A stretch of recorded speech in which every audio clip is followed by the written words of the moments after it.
thinking very highly of democracy, and by extension of ancient Athens, the civilization that gave rise to it. The Parthenon has become almost a byword for democratic values, which is why so many leaders of democracies like to be photographed there. It's therefore very striking to discover that one of ancient Greece's greatest achievements, philosophy, was highly suspicious of its other achievement, democracy. The founding father of Greek philosophy, Socrates, is portrayed in the dialogues of Plato as hugely pessimistic about the whole business of democracy. In Book 6 of the Republic, Plato describes Socrates falling into conversation with a character called Adimantus and trying to get him to see the flaws of democracy by comparing a society to a ship. If you were heading out on a journey by sea, asks Socrates, who would you ideally want deciding who was in charge of the vessel? Just anyone, or people educated in the rules and demands of seafaring? The latter, of course, says Adimantus. So why then, responds Socrates, do we keep thinking that any old person should be fit to judge who should be the ruler of a country? Socrates' point is that voting in an election is a skill, not a random intuition. And like any skill, it needs to be taught systematically to people. Letting the citizenry vote without an education is as irresponsible as putting them in charge of a trireme sailing to Samos in a storm. Socrates was to have first-hand catastrophic experience of the foolishness of voters. In 399 BC, the philosopher was put on trial on trumped-up charges of corrupting the youth of Athens. A jury of 500 Athenians was invited to weigh up the case and decided by a narrow margin that the philosopher was guilty. He was put to death by hemlock in a process which is, for thinking people, every bit as tragic as Jesus' condemnation has been for Christians.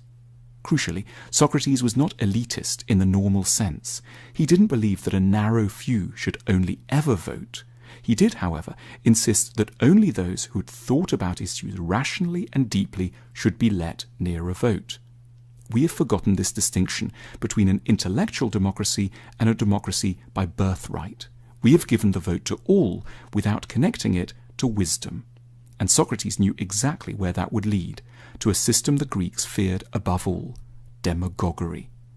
Ancient Athens had painful experience of demagogues.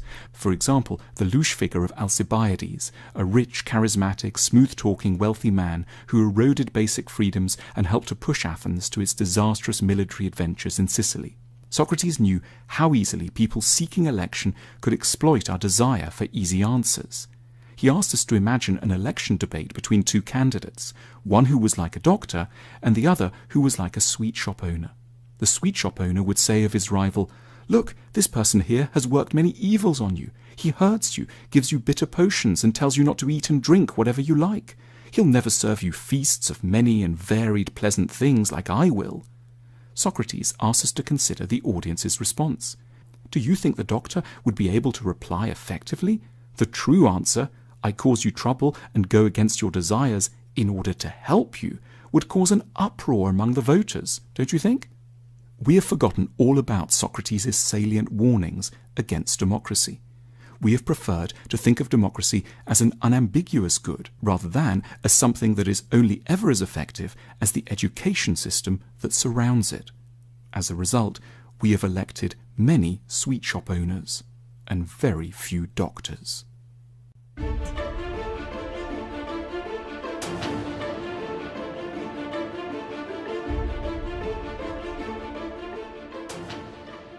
wanted to be amused by it all, and there was kind of the absurdity of the whole thing. In my eyes, the total absurdity of the man. I had never seen anybody, it seemed to me, quite so absurd. And then you realise, well, you know, you can't. The absurdity is only going to take you so far. This is somebody wields enormous power. So then there's rage. So how do you balance? How do you balance the rage and the sense of comedy? And you feel it differently every day. You feel it differently within an hour. So I had to come up with some tale that enabled, some way of telling it that enabled me to be funny and not funny and furious and the rest of it. So it had to be some sort of fairy tale, borrowing all sorts of forms of satire and like a cartoon. And you describe this leader who is imbecilic or absurd, in your words, yet he is the product of a democratic system that has lasted, 300 years or more. Do you not feel that you're railing against the wrong thing here? He is a product of a system that's lasted a long time, and he might last a long time, and everything might be well. Excellent. I hope so, for us all. Do you think that democracy got this wrong then? Democracy was wrong? Between ourselves, if nobody is listening, I'd like to say that democracy gets a hell of a lot wrong. Part of my anger in writing this book was fueled by Brexit. I was starting to hear all that stuff. Anytime anybody looked back about Brexit and didn't like what they'd seen, they were a Brimona. There was all that bitterness stuff, that get over it stuff, as though you're obliged to get over it. And you cannot deny the will of the people. Well, that's not true. You can deny the will of the people. And indeed, if you believe that the will of the people has taken you into a disastrous situation, it's your positive duty to say so. But we had this fantasy going on. The people have spoken, and that's it forever. But the people speak whenever there's a general election, and they change their mind. And if democracy is to work, the people have to be given the opportunity to change their mind. Are you suggesting that the people shouldn't have voted that way because they didn't know what they were doing? I'm suggesting that I think that they voted the wrong way. I'm suggesting that I think that they were ill-informed and misinformed. And I'm also highly conscious of the fact that you're not allowed to be rude to the people. You can't. They are a sacred entity. The people are sacrosanct. Well, nothing should be sacrosanct. And I think if you have voted for Donald Trump, I don't care what your reasoning is, to have voted for a man offering such a meagre view of the world with so few words to describe the world or to imagine the world, a man imprisoned in this minuscule vocabulary, because if you've got no vocabulary, you've got no thoughts. To have voted for such a person is deplorable. Some people watching this will say, wow, he's fallen into that classic liberal trap. They only like democracy when their people win. They only like tolerance and decency when it's their kind of tolerance. Democracy works best when I think the people, the demos, are making the right decisions. What's wrong with that? Is it the language question that offends you most? And is that because you're a writer or because you think that lies at the heart of civilization? I think it lies at the heart of civilization. And I want to be clear that I'm not complaining that Trump is not an orator or a poet, that he doesn't speak beautifully. That's not the issue. The issue is how words free one into thought and how language frees one out of prejudice and bias and a narrowness of viewpoint that's no good for anybody to be locked in. This isn't someone from a university complaining about the fact that Trump doesn't speak like a university lecturer. But do you remember he once said, I think it was at a Nevada rally, I love uneducated people. Now, it didn't mean, even though you're not educated, I love you. And what I will then try to do in my years as president is educate you. He loved the state of uneducatedness. Why? Because at the moment, it's part of the way populism is going at the moment, that you turn the people, that you make the people love themselves for not having this horrible thing that the enemy has, which is an education. And if you turn the people against the very idea of education, you're not giving them anything. You're taking something from them, because education is their right. What happens if this turns out to be an incredibly successful presidency? If everything that you think now is proved wrong and actually, you know, he makes a good fist of it? He can't. He can't. It's not possible. They said that about Reagan.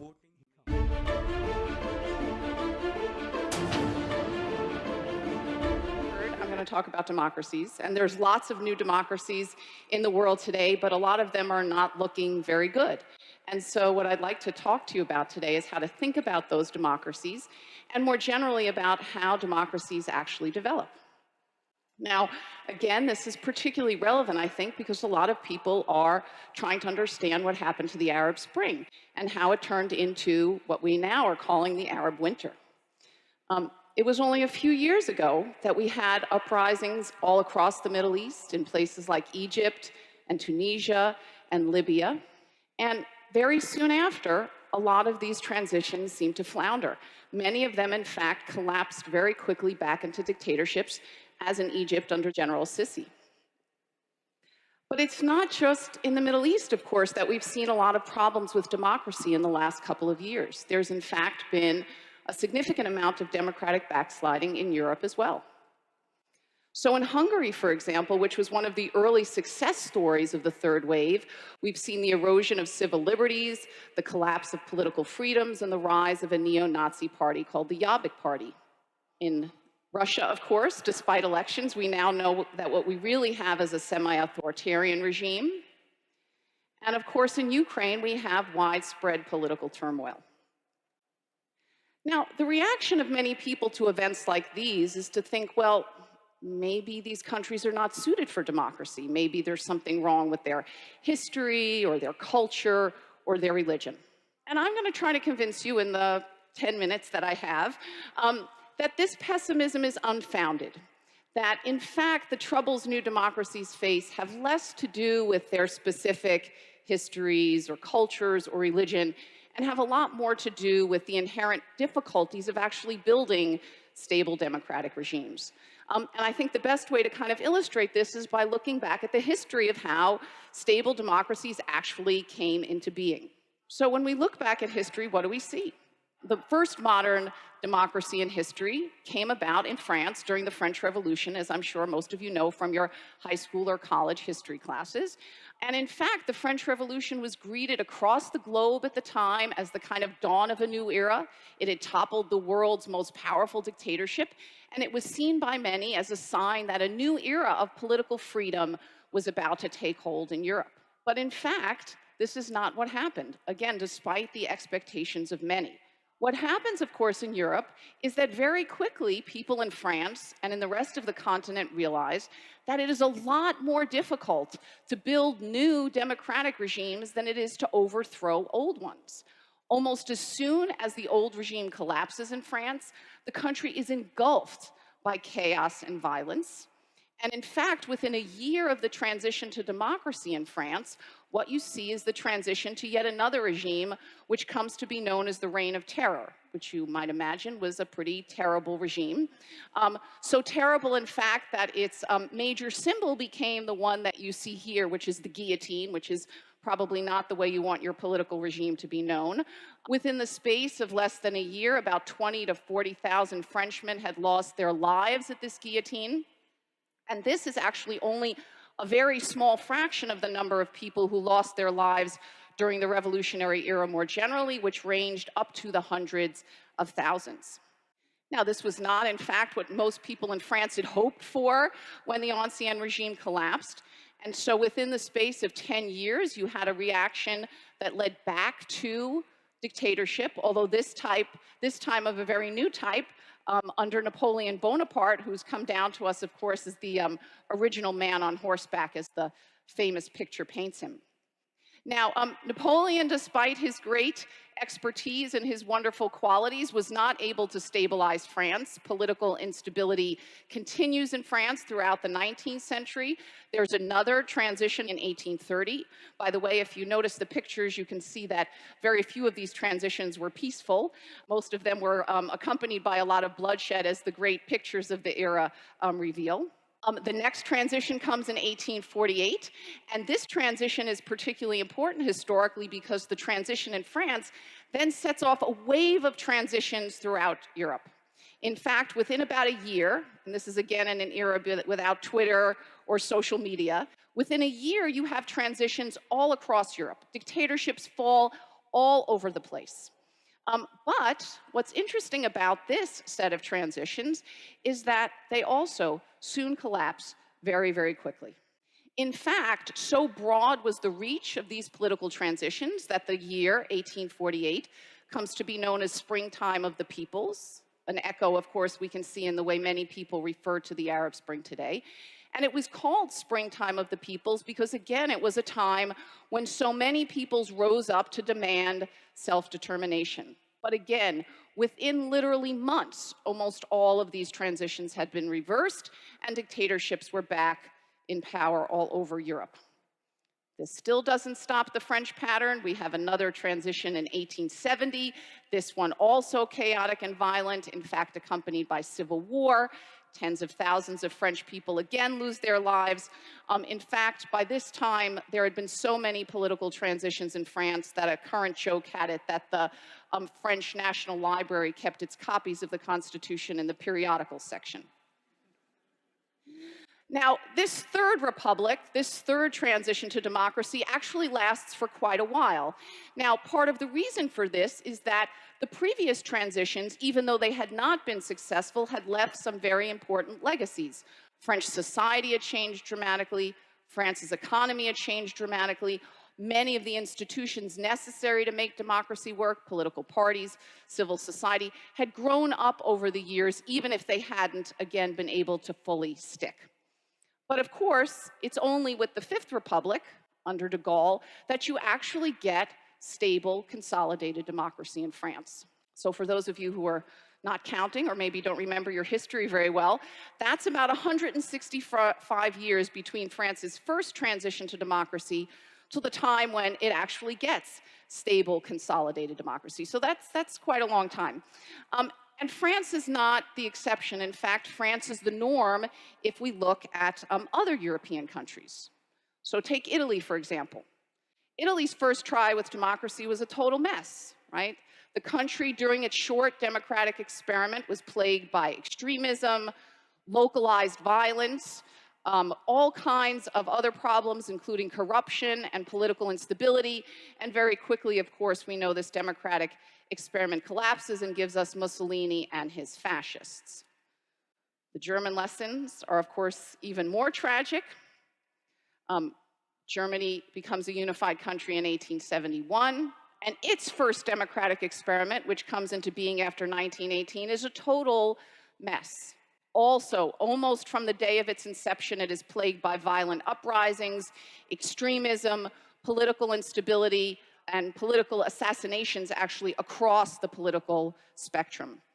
If we look at the support in Germany for democratic and anti-democratic parties, we can see that even before the Weimar Republic comes for an end, the vast majority of German citizens have already abandoned democracy. That is to say, they are no longer supporting parties that favor a continuation of the democratic experiment.